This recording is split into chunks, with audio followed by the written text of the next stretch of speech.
Hello all welcome back. ఈ రోజు vlog వచ్చేసి నేను మామిడికాయతో పోహా చేస్తున్నాను. మరి ప్రాసెస్ ఏంటో చూసేద్దాం. ఫస్ట్ స్టవ్ మీద కడాయి పెట్టుకొని 2 to 3 స్పూన్స్ ఆయిల్ వేసుకొని పల్లీలు వేయించుకోవాలి. ఈ లోపు 1 కప్ అటుకులు తీసుకొని అందులో 2 to 3 గ్లాసెస్ వాటర్ వేసి బాగా వాష్ చేసుకొని పక్కన పెట్టుకోవాలి. నెక్స్ట్ పల్లీలు బాగా వేగిన తర్వాత అవి ఒక ప్లేట్ లోకి తీసుకొని పక్కన పెట్టుకోవాలి. అండ్ అదే ప్యాన్ లో ఆనియన్స్, పచ్చిమిర్చి, 1 స్పూన్ జీరా అండ్ 1 స్పూన్ శనగపప్పు, మినపప్పు కలిపి వేసుకొని బాగా కలుపుకోవాలి. ఒకసారి ఆనియన్స్ అవి బాగా వేగిన తర్వాత అందులోకి green peas, sweet corn and tomato ముక్కలు యాడ్ చేసుకొని బాగా కలుపుకోవాలి. అవి కొంచెం మగ్గిన తర్వాత మామిడికాయ ముక్కలు యాడ్ చేసుకోవాలి.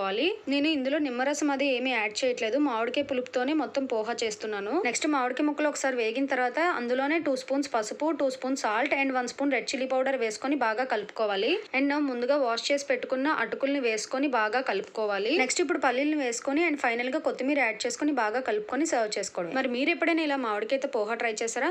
మామిడికాయతో పులిహోర ట్రై చేసి ఉంటారు, కానీ పోహా ట్రై చేసి ఉండరేమో కదా. ట్రై చేయకపోతే వెంటనే వెళ్ళి ట్రై చేసి ఎలా ఉందో చెప్పేయండి. Bye bye. Please subscribe.